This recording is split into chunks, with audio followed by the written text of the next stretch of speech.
Ultimate Leadership Martial Arts. Alright, so I'm sitting in the lobby at Ultimate Leadership Martial Arts headquarters. This is where the parents sit, and so I thought I'd give you kind of a different perspective on this third video for martial arts parenting.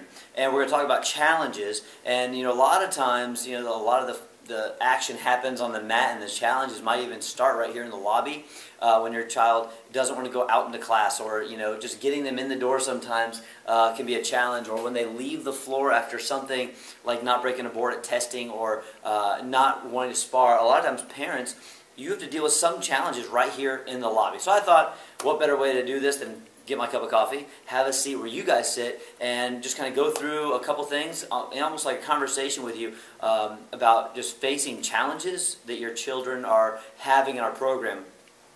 9 times out of 10, a parent will tell me when their child, when they're pulling their child from a program, they'll say, I don't want them to quit. I don't want them to stop training. I don't want them to quit, but I'm just really tired of fighting them. I'm tired of having that fight. I'm tired of having that struggle. And so it's so important for us as martial arts school owners to all have this this mentality when it comes to facing adversity in your program, because if we think that we're just going to set up a program that every single child is just going to die for, and they're never going to have those days where they don't want to quit, well then ask yourself this: are there ever days that you don't want to go to work? I've run this martial arts school for 15 years, and I don't want to do anything else. I love what I do. I love now going into helping other martial arts school owners set their program up and innovate and renovate and all that stuff for success, and have great martial arts centers nationwide. But I love what I do for a living. I love the kids coming in, the kids going out. I love the adults and the teenagers that we get to train here.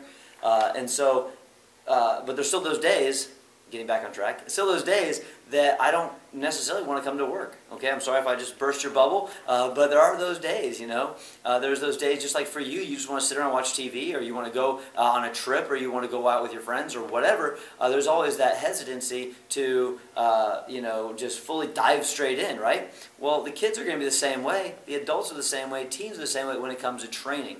And so we talked about this with vision and with lifestyle, but we have to have that mindset of this is what we do and this is what we are.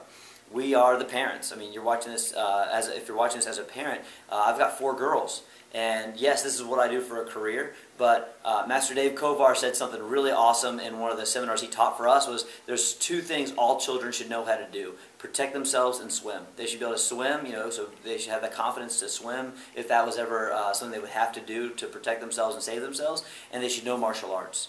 And that was just such good wisdom, and it really got me thinking, yeah, I like what I do, and this is my livelihood, to be honest. I mean, this is how I support my family, sure.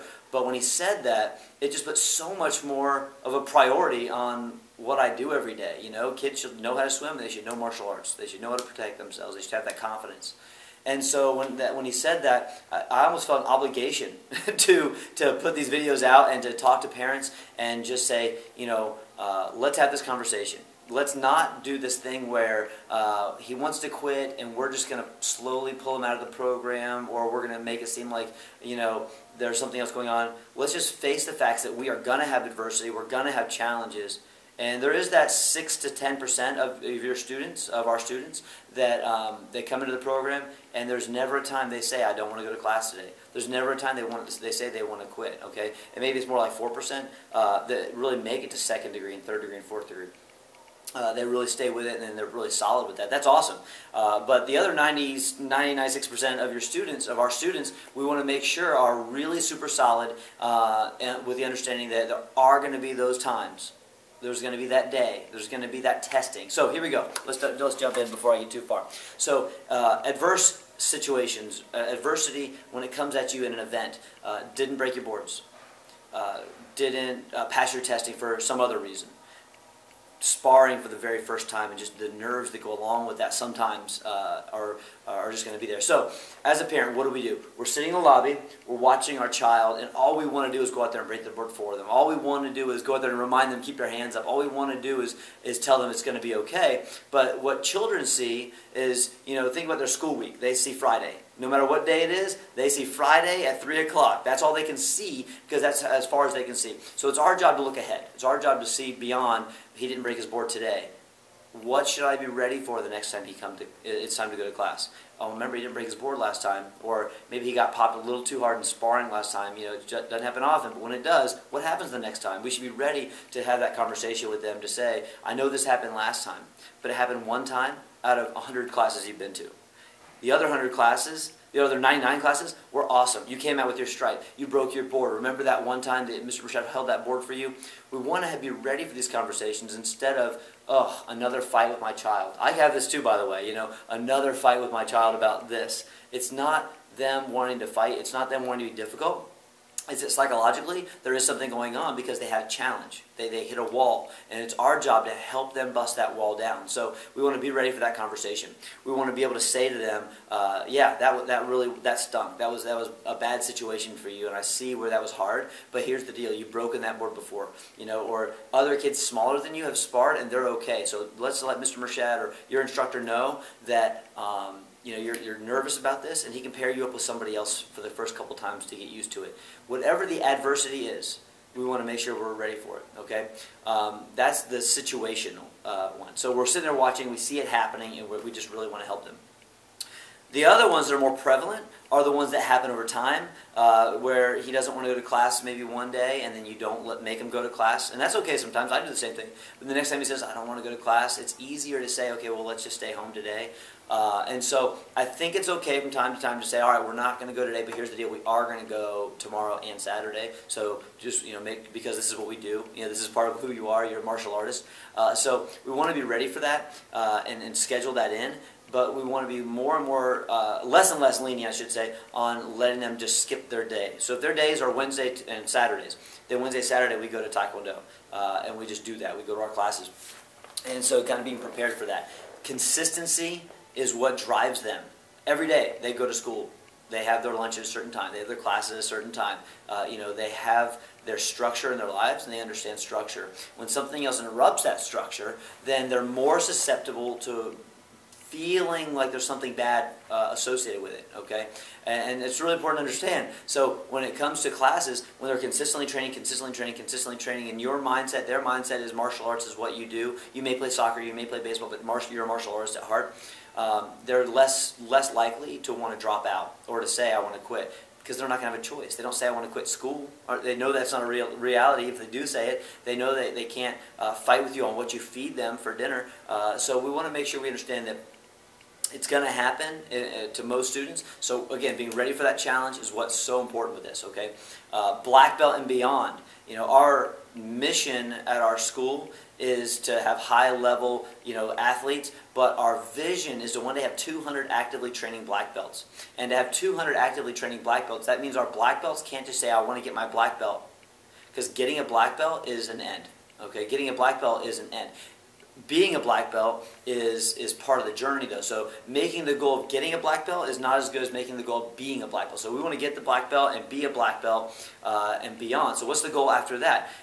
Parents, we want to be ready for that conversation too, because a lot of us will say if they are having some kind of adversity, which again, not all kids do, but when it comes to it, and they say, well, I don't want to do this anymore, and they're a brown belt. And we say, okay, tell you what, let's fight to black belt. Let's fight to black belt, get your black belt, and then we'll rediscuss it. Not, let's get to black belt and then you can quit. Let's get to black belt and then we'll rediscuss it.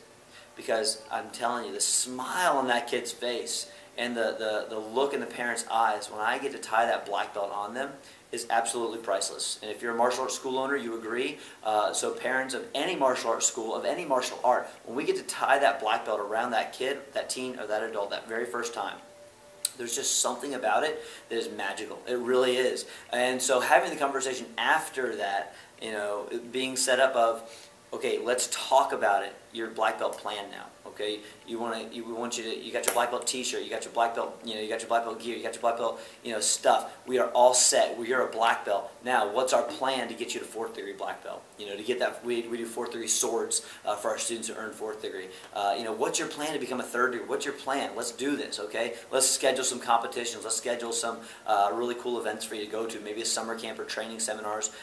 Pick a weapon to start training in. But we want to cultivate an atmosphere where the students always have something else they're looking forward to. Isn't that how we live in our lives? You know, the next vacation, the next day off, the next something. We want to give them something else to look forward to, because black belt is not the end. Black belt is really the beginning of that journey of, you know, being in the club. They're a black belt. So I'm Michael Mershad with Ultimate Leadership Martial Arts. I know this one was going to last a little bit longer because this is such a big topic for us. Parents, again, I've got 4 girls. We want to set them up for success. And the best way to do that, while you're sitting out in the lobby and you're watching classes, the best way you can do that, talk to other parents around you, because these are the parents of the kids that are also going to get their black belts same time as your kids.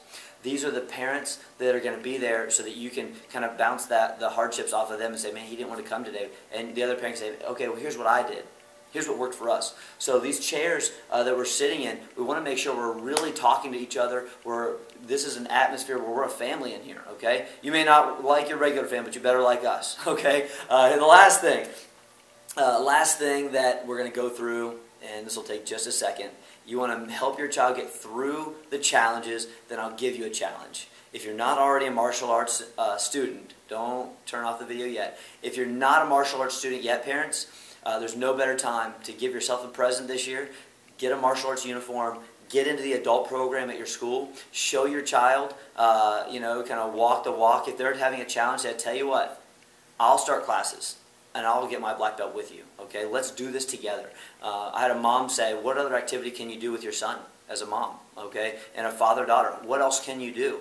I'm so lucky to have this in common with my children as we grow up. We go to events together, and or as they grow up rather, go to events together and get to participate in this together. And I have, you know, something I can talk to them about for sure, and we have this in common. So again, I'm Michael Mershad with Ultimate Leadership Martial Arts. I hope you enjoyed this video and you share it with your other friends. All right, thanks a lot. Have a good day.